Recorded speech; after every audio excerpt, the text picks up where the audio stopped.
La Asamblea. The Assembly will hear an address by His Excellency William Samoei Ruto, President of the Republic of Kenya and Commander-in-Chief of the Defense Forces. I request protocol to escort His Excellency.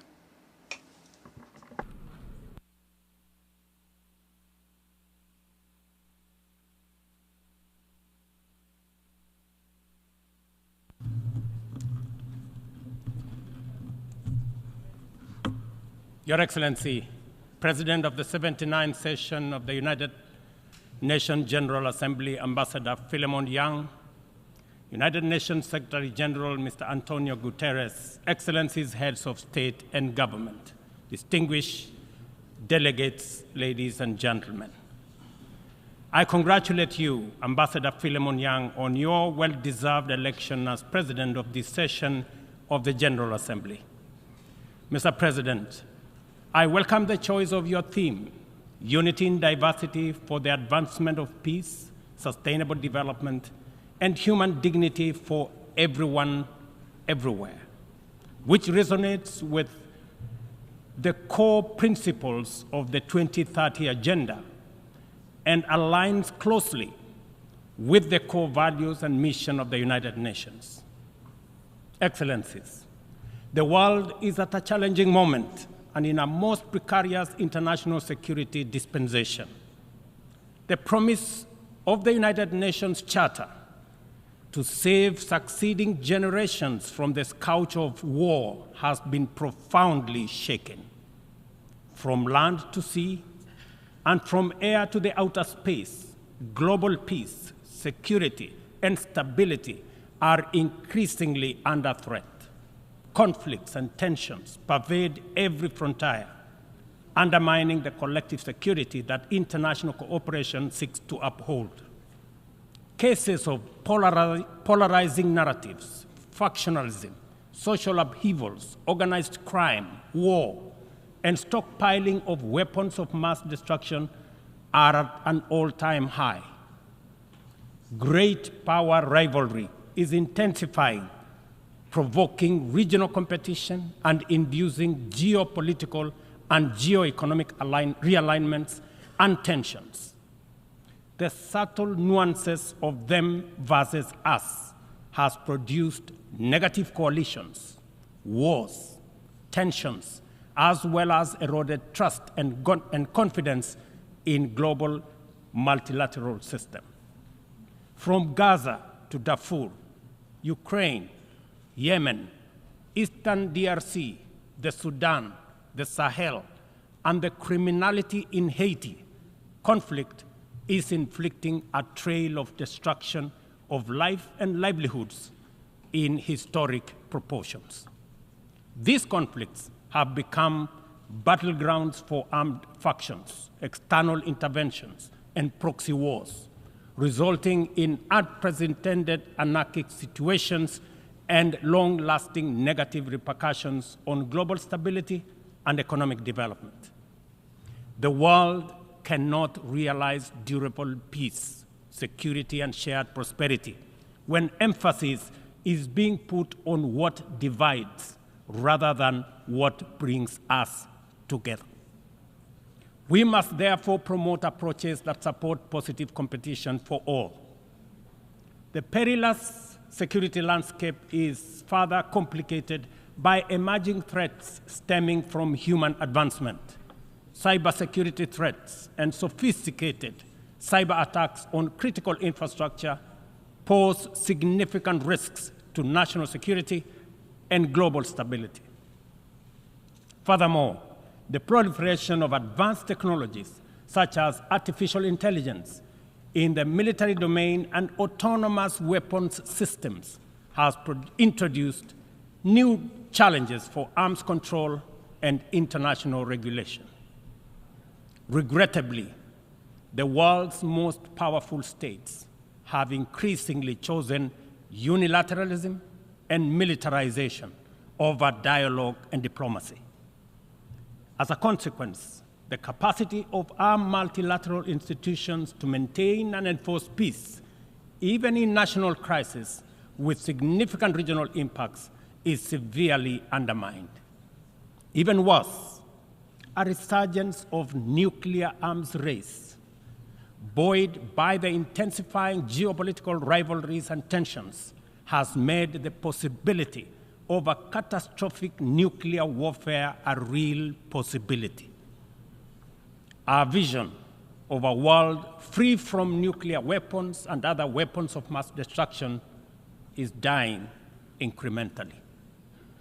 We must not sit back and leave the future of upcoming generations to fate. We must intentionally rise to the occasion to meet the challenges of our time by reaffirming the core values of the UN Charter. We need to muster the political will and collectively reinforce our diplomatic efforts to confront the security threats through comprehensive, multi-pronged, and context-specific approaches. Excellencies, Kenya's commitment to international peace and security is unwavering. We continue investing in efforts that promote stability and harmony both within our region and beyond. We are committed to continuing to mediate, facilitate, and support peace initiatives and processes in our region, contributing to regional peace operations and the UN peacekeeping missions. Through our participation in the Africa Union Transition Mission in Somalia, we have stood side by side with our sisterly neighbor, Somalia, in their fight against Al-Shabaab. We are proud that Somalia will soon take up a seat as a non-permanent member of the Security Council, underscoring the tremendous progress achieved in consolidating peace and stability in that country. The UN must, however, continue to support Somalia in forging an agreement on the post-2024 security support. Kenya welcomes the adoption of the Security Council Resolution 2719, establishing a framework for financing Africa Union peace support operations through UN-assessed contributions, thereby enhancing our collective peacekeeping efforts. A well-funded AU peace operation are not only an African priority, but a global good, considering the complexity and interconnected nature of emerging threats to international peace and security. Earlier this year, under the request of the leadership of South Sudan, I launched the All-Inclusive Tumaini Initiative, bringing together the warring parties and the political leadership of South Sudan to address the root causes of the protracted conflict in that country. I commend the leadership of South Sudan and all the participating parties for their commitment to the peace process. I also thank all regional and international partners for their unwavering support, both political and financial, to the South Sudan Tumaini Initiative. Ladies and gentlemen, at the last General Assembly, I announced Kenya's readiness to lead a multinational security support mission to Haiti at the Haitian government's request. Following the Security Council's authorization under Resolution 2699, Kenya has deployed 382 specially trained police officers to Haiti. Just a few days ago, I had the opportunity to visit Haiti, witness the work of our officers in the field, and observe remarkable progress on the ground. Our support for the Haitian National Police has significantly advanced the pacification of cities and towns, protected critical infrastructure, and relieved many communities previously held captive by criminal gangs. I also commend Haiti's political leadership for forging an agreement and a promising roadmap towards free, fair, and democratic elections. We are deeply grateful for the financial and logistical support from the United States, Canada, and other member states that are shouldering this heavy burden. This has been critical to the MSS's deployment thus far. However, Kenya and other Caribbean and African countries are ready to deploy, but are hindered by insufficient equipment, logistics, and funding. I appeal to all member states to stand in solidarity with the people of Haiti by providing necessary support, either directly to MSS contributing countries or through the UN Trust Fund. I must emphasize, however, that Kenya will deploy the additional contingent towards attaining the target of all the 2,500 police officers by January next year. The progress so far in Haiti demonstrates that what was once deemed mission impossible is indeed a present and undeniable possibility. Mr. President, we must candidly acknowledge that international cooperation in its current form has clear limitations. It is constrained by entrenched systems and structures that prevent effective action and meaningful progress. Since the last General Assembly, the global situation has deteriorated across multiple fronts. Conflicts have deepened, economic disparities have widened, and the climate crisis has intensified. To address these challenges, we must rethink and reform global collaboration mechanisms, making them much more responsive, adaptable, and impactful. The existing international security architecture, represented by the UN Security Council, continues to hamper efforts to maintain international peace and security. The Council is, by all intents and purposes, dysfunctional, undemocratic, non-inclusive, unaccountable, autocratic, and at best, opaque. An institution that excludes 54 African countries with 1.4 billion people, while allowing one nation to veto decisions of the remaining 193 member states in the 21st century, is simply unacceptable. We must urgently seek to make the Security Council representative, inclusive, transparent, democratic, effective, and accountable. In Africa, we are not advocating for reform and collective action solely at the UN. In fact, we are also in the process of comprehensively reforming the Africa Union to become a fit-for-purpose institution that can effectively represent African nations globally and deliver prosperity.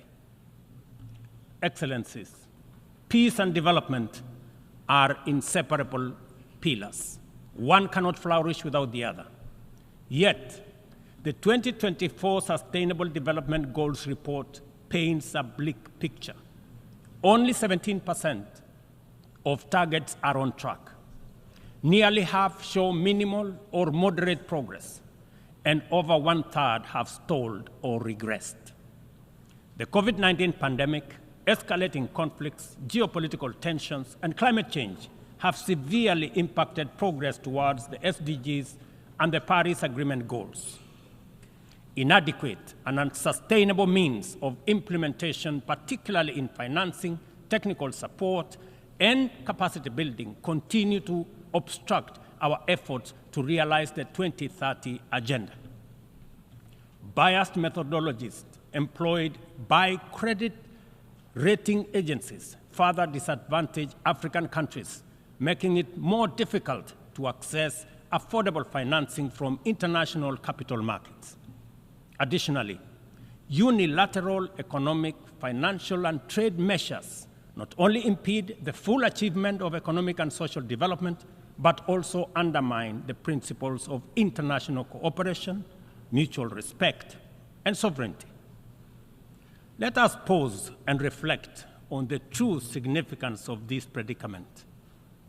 Many countries in the global south are forced to choose between buying medicine and hospital equipment or paying their debt obligations, and between buying textbooks for school-going children or paying their debt obligations.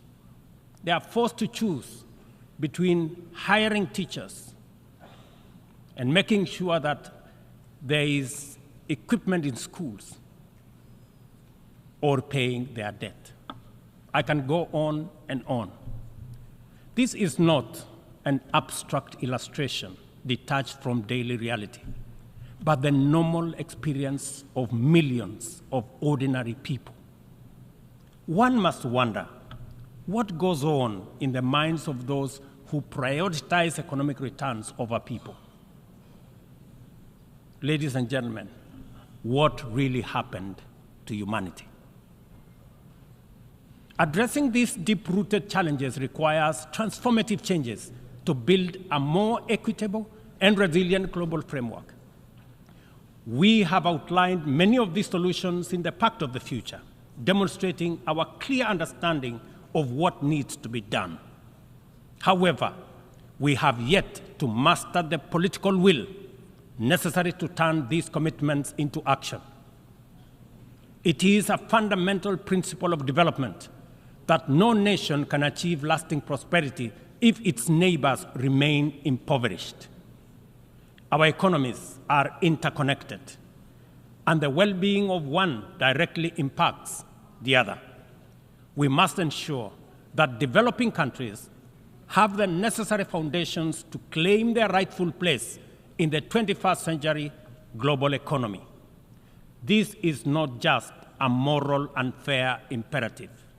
It is a strategic necessity to address systemic challenges such as migration, labor market disparities, climate change, and global security. Strengthening these foundations requires reforming the international financial architecture, facilitating debt relief, concessional long-term at-scale financing, grants, and de-risking lending instruments is essential to increasing investment to develop vital infrastructure and expand critical sectors. Consider Africa's immense untapped potential in clean energy resources. Harnessing this potential is critical not only for the continent's economic growth and social resilience, but also for global priorities like accelerating the energy transition, combating climate change, and diversifying supply chains.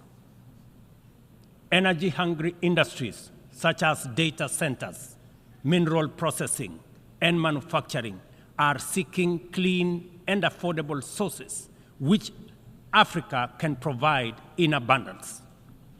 Yet, out of the 500 gigawatts of renewable energy added to the global mix in 2023, Africa accounted for less than 3 gigawatts. How is this possible, given the continent's vast natural resources, skilled workforce, and massive energy needs? We cannot allow Africa to be left behind this time round. Affordable financing is essential, but so are transformative policies and inclusive fair trade practices, market access, inclusive international tax cooperation, technology transfer, and capacity building. This is why, at COP28, we launched the Africa Green Industrialization Initiative, aimed at unlocking investments for the continent's immense opportunities. This Pan-African initiative promotes large-scale, high-impact, and bankable green industrial and infrastructure projects. Next month, in Nairobi, we will host an investment forum for the Accelerated Partnership for Renewables in Energy to attract investments for the untapped potential in solar, wind, geothermal, and hydropower. Globally, we also need to improve the tools we already have. The SDG Stimulus Fund, initiated by the Secretary General in 2023, requires our joint support to succeed, including from multilateral development banks.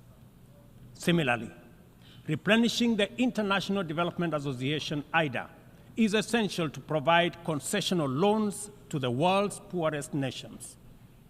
Earlier this year, I hosted the IDA 21 Replenishment Summit in Nairobi, where African leadership reaffirmed the critical importance of IDA for developing countries and called for an ambitious replenishment of US dollars 120 billion. Our collective efforts must include trust and accountability to ensure that we fulfill our promises and our commitments. Additionally, we launched the Africa Club, the Alliance of African Multilateral Financial Institutions, to strengthen and support Africa's position in the global financial architecture. This body will serve as a powerful negotiator on behalf of the continent, coordinate with global financial institutions, and leverage African countries' balance sheets to increase investment and create jobs in Africa. We believe that African institutions, such as the Afri-Exim Bank, Trade and Development Bank, the Africa Finance Corporation, among others, understand the continent even better. As part of the reform of the international financial architecture, we must not only reform the multilateral institutions, but also support and stop bias against these African institutions. Excellencies, ladies and gentlemen, climate change remains one of the greatest challenges of our time. Biodiversity loss and pollution have created environmental crises that upend lives, reverse progress in poverty reduction, and strain ecosystems to their breaking point. Extreme weather conditions continue to hinder the development aspirations of many countries, especially in Africa, where severe climate-related hazards are becoming more frequent and more intense. In 2022, over 110 million people in Africa were directly affected by climate-related disasters, resulting in more than $8.5 billion in economic damages. According to the Emergency Event Database, there were approximately 5,000 fatalities, though the toll is likely to be higher due to underreporting. We are at a crossroads, and the path to correcting the climate course is clear. COP29, to be held this November in Baku, Azerbaijan, presents a critical milestone in ensuring that the solutions we implement are rooted in fairness and opportunity for everybody. However, the new climate financing goal expected at COP29 faces significant hurdles as deep disagreements persist over who should contribute and how much funding is needed.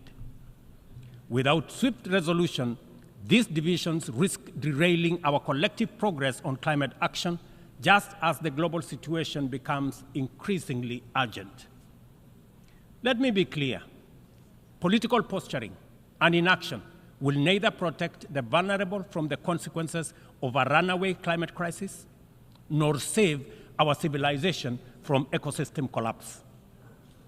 It is therefore critical that all nations step forward to meet this moment with ambition and responsibility. As we confront the escalating impacts of climate change, we must also recognize the interconnected environmental challenges we face, such as plastic pollution, which continues to wreak havoc on ecosystems and threatens global sustainability. It is imperative that we adopt a robust global plastics treaty during the 5th round of negotiations in Busan in the Republic of Korea this November. Kenya fully supports an ambitious outcome and the African proposal to establish the Treaty Secretariat in Nairobi, thereby reinforcing UNEP's role.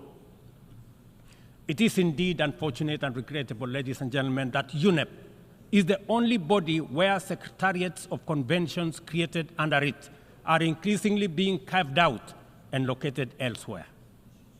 UNEP, being one of only 2 UN headquarters in the Global South, must not be cannibalized for whatever purpose or reason, let alone excuse. Mr. President, as the host country of UNEP and UN Habitat, I take this opportunity to thank the Assembly for approving the upgrade of the infrastructure at the United Nations office in Nairobi, the largest UN campus in the world. This project includes the construction of new office space and the design of ultra-modern conference facilities. These developments mark a significant milestone towards enhancing the quality and accessibility of Secretariat services to member states. Not only will they serve current needs, but they will also strengthen the future success of multilateralism. We look forward to the Assembly's continued support as construction begins in 2025. It will be critical to ensure that UNON receives sustainable and predictable resources to ensure the timely completion of this upgrade. Kenya will continue to play its part in ensuring that UNON fulfills its mandate. Accordingly, the government of Kenya has undertaken extensive improvements and expansion of physical infrastructure around the complex and will continue working towards making Nairobi a regional and humanitarian hub for the United Nations. Mr. President, Excellencies, ladies and gentlemen, as we reflect on the theme of this session, the call for unity in diversity in the pursuit of peace, development, and human dignity, it is evident that we must reimagine international cooperation to align with the complex realities of the 21st century.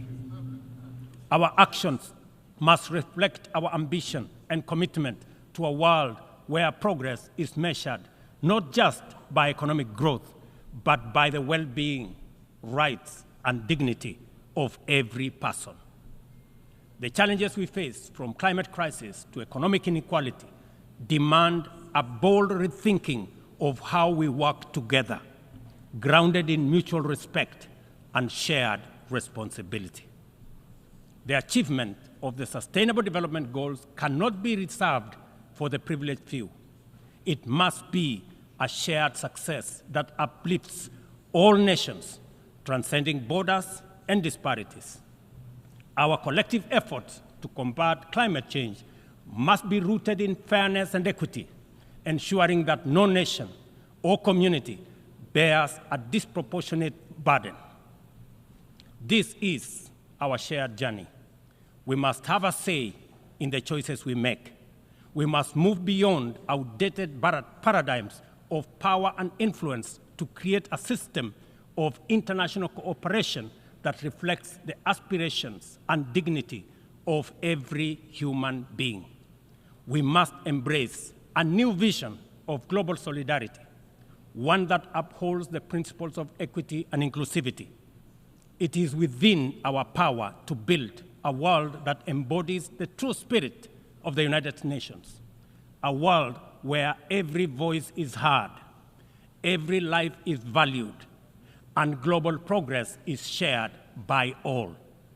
This is the cooperation our people expect, our future demands, and it is the commitment we must deliver. I thank you.